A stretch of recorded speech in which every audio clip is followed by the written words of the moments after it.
Hello, it's very awkward to be standing, first off, and secondly, this far. It's weird. The angle's weird, but we're playing a game. It's called a blurb game.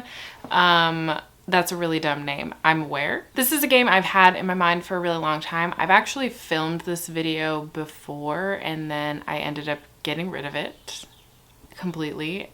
I don't remember why, but I did, and so we're gonna try it again. But before I get into this, I did want to mention that Riley from Riley Marie did actually do a video in the meantime. I believe the title is called My Author Picks What I Read. This is not the same thing, but I did want to mention it because it's very similar, and I wanted to give credit where credit is due.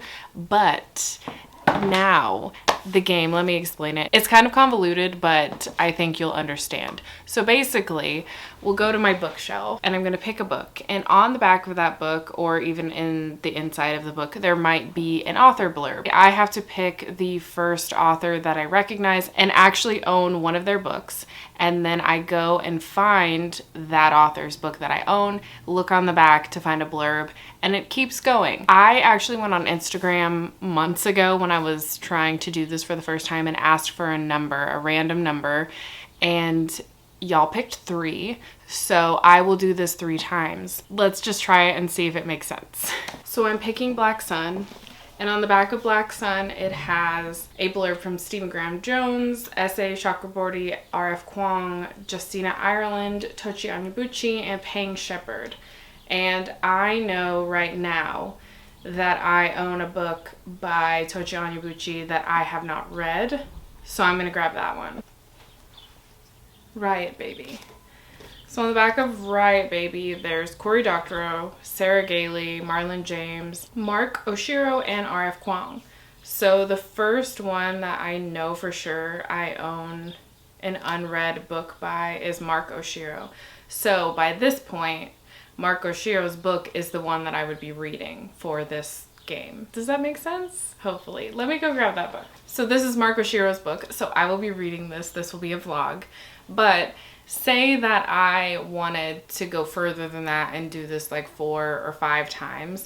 I can look on the back of this book and I see that the only author on here that I've read, and I don't actually think I own any of his books right now, is Adam Silvera. So if this were the book that wasn't the one that I was about to read and I was going to try to find another author like Adam Silvera, if I don't have anything from any of these authors unread, then I would have to start the game over.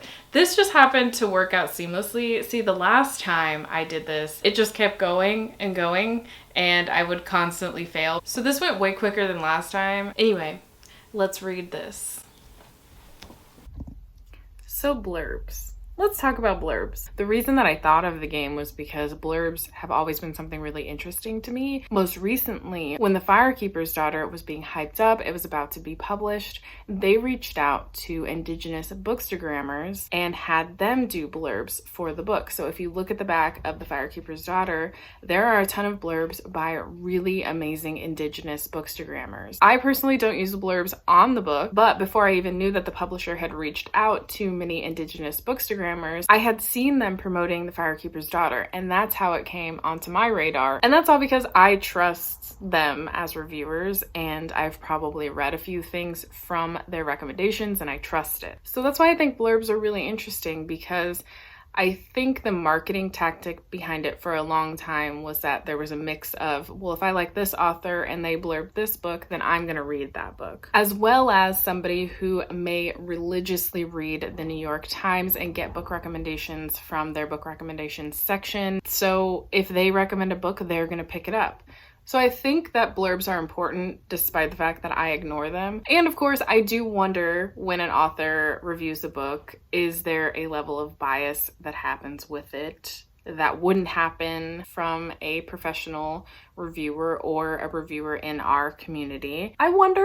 I question it. I'm not making a statement here or there on whether or not these are biased or unbiased reviews / blurbs, but it just makes me curious at times. I think this was something that actually came up in the book community when booktubers started releasing books, and were the reviews that people were putting out biased or unbiased? I actually know that some authors put on their website their reviewing process of arcs And I think that Riley mentioned that Shauna McGuire is one of those authors who puts their reviewing process on their website. Anyway, I wanted to talk about blurbs because I'm obviously reading a book because of an author blurb, even though it's not specifically about what the author said, but I'm just curious about whether or not anyone watching this actually uses blurbs to buy books, or did you in the past before you knew about the book community? Do you follow outlets like NPR's book reviews or the New York Times book reviews or the Kirkus reviews? Because as somebody who works in a library, we have a library magazine that comes out. It's just a really thin magazine that comes out and tells you the books that are going to be published in that month that they're kind of highlighting. And a lot of people take those and rely on those to check out books. They normally come in and put those books on hold. And so I make fun of blurbs sometimes because in my mind, when I see it, I don't get the point of it. But at the same time, I actually completely understand the point of a blurb, even if I don't use it. Good morning. I'm like 114 pages into Each of Us a Desert, and I realized I never gave you a synopsis about what this book is, so I'm gonna do that now. So Each of Us a Desert is about our main character, Sochi, and Sochi is a cuentista. Basically, a cuentista is somebody who has the ability to take stories from people, in this case in her village, and take them away from them. So once she takes those stories, that person forgets the story, the situation, how it made them feel, and maybe the consequences of that story. And she takes that story and gives it up to Solis, who is the desert or the desert god. And in many cases, arguably, what she's really doing is absolving people of their sins. But Sochi lives in a village that has been conquered by a man named Julio, and he has basically taken every resource that this village has and commodified it. And most of the people in the village who have lived there for generations can't afford to live there. And so many of them are indebted to him. Sorry, Olive keeps distracting me. Every time I sit on the floor to talk, she wants to be pet and it's distracting me. But anyway, most people are indebted to Julio, and so they don't leave because they're afraid he will kill them if they try to leave. So at the beginning of the book, Sochi is asked to take a story from a close family friend, and it turns out that he knows some vital information about Julio that could possibly take him down.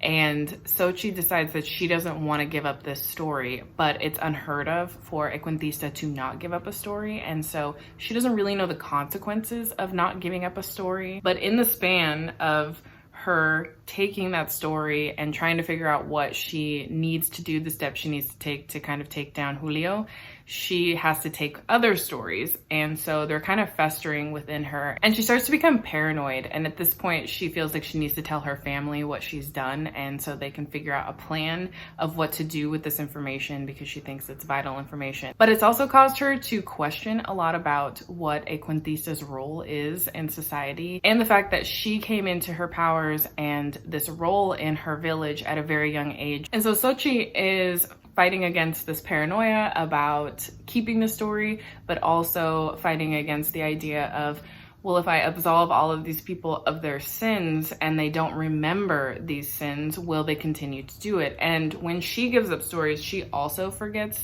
So now that she's not forgetting the stories and she's ruminating on what's the consequences of a lot of these stories that are being told to her that she has to keep, she basically feels like history continues to repeat itself. And I think this is a really interesting message, or will become an interesting message of like, if we don't keep history alive, if we don't continue to teach history and know it and know the consequences of our actions, will we continue to make the same mistakes? I think the answer is yes. So far, I really love the writing style in here. And this started out pretty fast paced. So I'm looking forward to this because there's a journey involved in here. And I think there's gonna be a lot of action. There's also supposed to be a sapphic romance. And I'm looking forward to that because we don't get very many sapphic romances in fantasy. Hey, it's me. It's hot. I'm feeling like a trash fire. It's also really loud in every direction of my neighborhood, and it's making me extremely anxious. So I'm having a hard time getting through the book right now, is what I'm getting at. But I'm actually 200 pages into the book, and I do like it. I like a lot of the messages, but it is slow. It's a very internal book, and I think my expectations were set up a little falsely because the very beginning of this book has a pretty explosive opening. Like the first 100 pages are pretty fast paced. And then everything starts to slow down. And once you get on this journey with Sochi and Amelia, you start to realize that this book is so much less about external factors and more about the internal factors and everything that Sochi is going through. When she comes face to face with the reality that everything she knew about being a cuentista and believing in Solis is not accurate, and that it varies from place to place. And especially because she came into being a cuentista at a very young age, she felt extremely tethered and indebted to her village and resolving them of their sins and problems. But what she's realizing and what she's learning through this journey is that a lot of the cuentistas don't feel the need to absolve everybody of their sins, or there's different ways of being a cuentista. And because she feels like Solis is not there for her and not listening to her, and that Solis kind of betrayed her, everything is very internal. Everything is very much a struggle of faith. I think my overarching issue is that while I think everything is done so well, my problem is that I feel like I don't know Sochi that well, and it's hard for me to connect to this book completely, even though I like everything that's happening surrounding this story. I like the concept of this story. I love the writing. I think Mark Oshiro has such a powerful way of writing, and this feels like one long poem. I love all of that, but I just don't feel connected to Sochi for some reason. And I don't know if it's me or if it's a matter of like the character isn't completely developed in a way where I can connect to her. I'm such a character-driven reader that sometimes I just want a book where I can dig into a character and love that character. And even if I don't love that character, I can appreciate that character, and especially appreciate the character dynamics. But that's the other problem I'm having, is that Amelia is the love interest, but their romance is not so much like this epic romance that's unfolding on page all the time. It's very slow, and if anything, it's just this slow flowering relationship. And it's so nice, and I like Amelia. But again, I don't know Amelia. I just feel like I'm having such trouble with characters, but I love everything else that the story is doing. And so I know that at the end of the day, this is a me thing and not the book thing. I think I'm gonna try to finish it today because it's just really hot and I don't want to do anything else except stuff my face with watermelon and drink a lot of water and lay in front of a fan. And hopefully the fan will drown out all the noise. It's too much.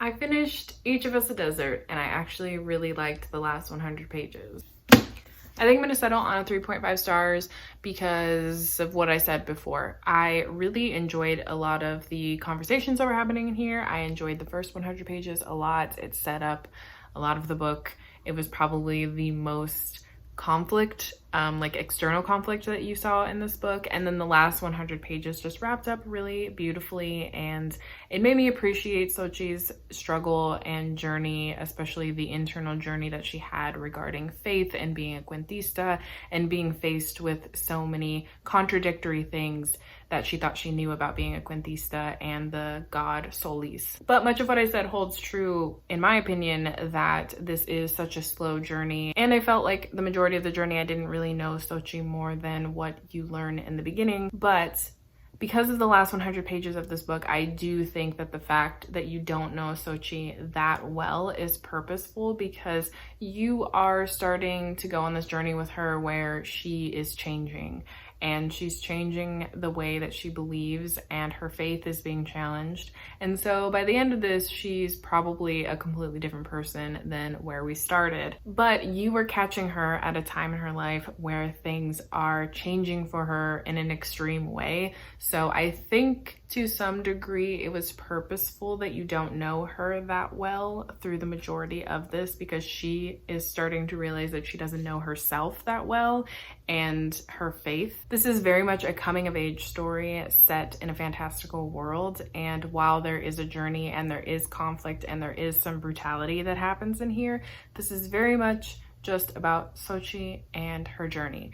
The book that I think of that is similar to this concept, this idea of a coming of age story in a fantastical setting is Tess of the Road, where the major conflict in here is the character finding themselves. So honestly, if you like Each of Us a Desert, you'll probably like Tess of the Road, which I don't see talked about a lot anymore, but when it first came out, I did see it all over Bookstagram and BookTube, and I really enjoyed that book when I read it. I don't remember a ton about it, except that it is more of a coming of age story than a fantastical story. I actually looked for some reviews of this book after finishing it, and I found a few that were like author interviews, but the one review that I found was Audrey from Perpetual Pages. They have I think it's a July wrap up, and they talk about Each of Us a Desert, and one of the things that they said that I thought was really true, but I wouldn't have made the connection, is that the idea of being a cuentista, about taking stories of your people, is so similar to The Deep by Rivers Solomon. So I think that if you liked one of these books, The Deep, or if you've read Each of Us a Desert and enjoyed it, you'll probably like the other. I'll also link that video down below so you can hear Audrey's thoughts. Also, I did look on Amazon to see if there were any blurbs at the bottom when you look at the description of the book, and it was all the same blurbs for this. So, but I definitely want to do this again, but I think I'm going to change it up next time. I'm not going to tell you what right now, but I think I'm going to change it up next time. I do want to do this again, especially because it forces me to read off of my unread TBR, my really long unread TBR. But let me know if any of you have read Each of Us a Desert, because I don't really see it around very much. So I'd love to know if you read it, if you enjoyed it, how you felt about it. Would you read this? Is this something interesting to you? And I hope you enjoyed the video. I will talk to you guys next time. Bye.